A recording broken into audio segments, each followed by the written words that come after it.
Hello and welcome to the latest episode of the Boardmasters with me, Chris Mullins, and tonight I will be reviewing the Seventh Continent. Now one thing I'll say straight off the bat is obviously I've only played the Crystal Song and Voracious Goddess curses. I haven't played the other two in the base game, but from what I understand the gameplay will be basically the same across all of the curses, and it's just sort of the objective of how you clear that curse which changes. So I feel that I'm qualified enough to give an opinion on the game as a whole, but obviously if you disagree on that, then fair enough. And with that being said, I'll dive straight in. As always with my reviews, it follows the same structure as I've established previously. So it's got the 5 categories of art style and theme, component quality, accessibility, replayability, and the overall gameplay. And so with the art style and theme, it's probably one of the weaker games that I will have reviewed. The art style is it's very average, I would say.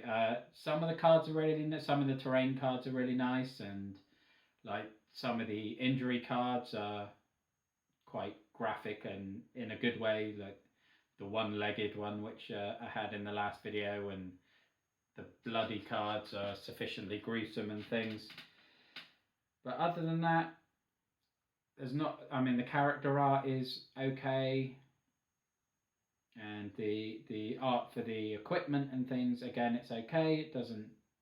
It's just fine. It is what it is. Basically, it doesn't hurt the game in any way, but it's not something that's going to gain it any extra points either.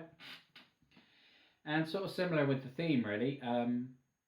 Exploring a mysterious island is always going to be fun, especially with a sort of choose your own style mechanic behind it.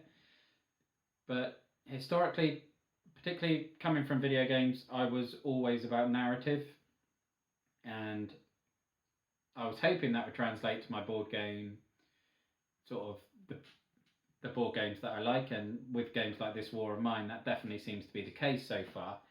And whilst this Seventh Continent does scratch the itch for that, I would love it to have a stronger narrative going through. If the curses were a bit more structured and not quite as vague as sort of, okay, well, certainly, obviously I'll comment on the Voracious Goddess because that's the only main one that I've done. You have the map, which is a good map, and you have an indication, and then you get to the statue, and then it's, again, you're given a riddle to solve, which was fun. I enjoyed it. I just wish there was more direct story elements between, like, the big checkpoints where you get to the statue and then you get to the temple and whatnot. And that's just my personal feelings, and you may well disagree, and that's perfectly fine. But for me, I would just love a slightly stronger narrative element to the game. And from what I understand, that is something that you do get in the sequel of the Seventh Citadel, which is due, I think, around this time next year, which I backed. So I'm very, very excited for that now. And yeah, with the comparison to video games, that sort of tallies over as well, because I would say the Seventh Continent is more like an open world game, which I do enjoy. There are plenty of open world games I love, like The Witcher 3, but generally I prefer not on the rails as such, but something that's a bit more narrative focused, because as soon as you go open world and you can just explore wherever you want, the core story inevitably gets lost. And so this is kind of how I feel about the Seventh Continent, is that, as I said, this is an open world video game. Effectively, it's a sandbox where you can just go and have fun exploring, and that core exploring is really, really fun. As for the components, again, it's not going to be a good scorer on that. It's a file of facts, basically. It's a box of cards with some standees, with some okay art on it. It is what it is. It does the job that it sets out to do, but yeah, the components are just there to facilitate the gameplay. They're not going to win you over as some other games will do with their production value and things. So if you're looking for high quality, high production components, this is not the game for you. In terms of accessibility, again, I don't think it's a great scorer for that either. I mean, the price point is about £60, so it's not a hugely expensive game, but it's not a cheap game either. It's the cost of a couple of games. So if budget is an issue for you, then this may pose a bit of a hurdle there. In terms of the setup and teardown, that can be a real pain, particularly when if you have a quest element where it says you must return all cards on the board and in the past. That can take an awful lot of time because obviously they're numbered, so you've got to get them in the right place, and that is a lot of hassle, undeniably. If you can get past that, then great. In terms of learning the game, this is probably one of the hardest games I've had to learn. The rule book, I didn't get on with it at all. I read it a couple of times and it just didn't really make much sense to me. And you know, as I've said, I'm very new to the hobby, and Seventh Continent was one of the first bigger games that I started with, so it may just be my lack of experience with it. But you know, I watched Watch It Play video with Rodney Smith as well, and I still had very little idea how to play the game, and it was just through sort of trial and error of playing the game that enabled me to get the hang of it. And then once you've got the hang of it, it's okay, it's fine, it makes sense. But it's just that I found that initial learning curve was one that I probably struggled with more than any other game so far. And you know, the amount of mistakes I made in the videos probably made that obvious. So yeah, now on to replayability. That's really going to depend on you as a person. I think if you're the sort of person who is happy to spend 5-10 hours working your way through a curse only to die and then start that curse again with the knowledge that you've accrued, then this game is right up your street. It's perfect for you. If you're the sort of person that spends that time doing a curse and then fails and then has no intention or desire to go back in and find out how it progresses past the point where you died, then you'll still get plenty of time out of the game if you're happy to try the 3 curses, because again, you're probably looking at 5 to 10 hours minimum for each curse, so there's a lot of game in there.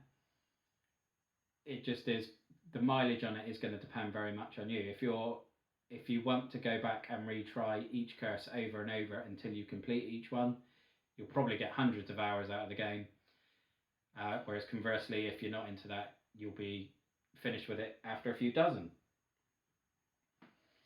As I said, there's 3 scenarios in the base box, and due to the nature of the game, again, it's not something I've done, but I don't imagine there is any value in replaying the same curse, because once you know where everything is and how to find it all, then that is the core of the game. If you lose that, then it's just,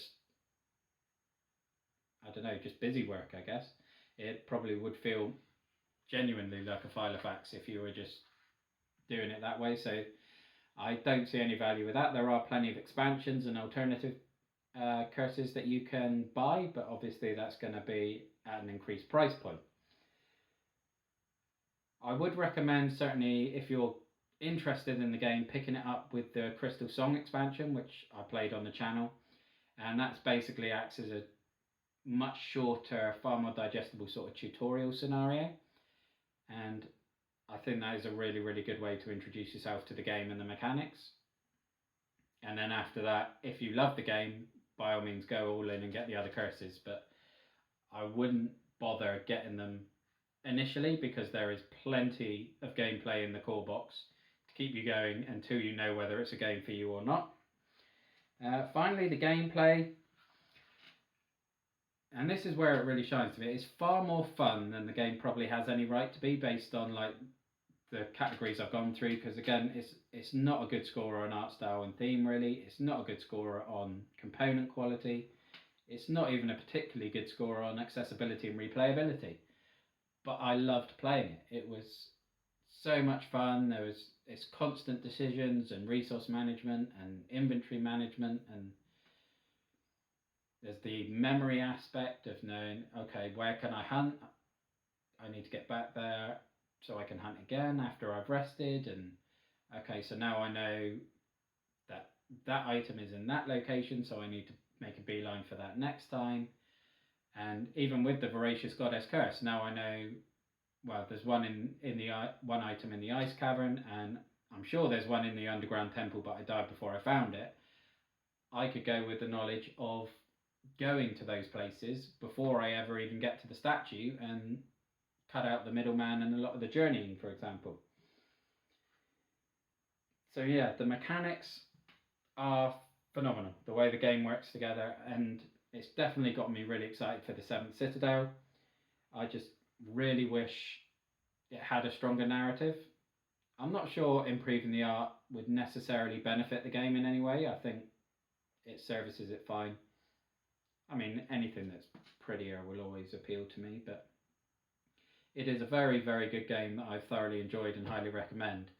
It will get an 8.5 out of 10 for me, and it does lose those points for the things that I've covered already, so the art style, components, accessibility, replayability, those sort of things. But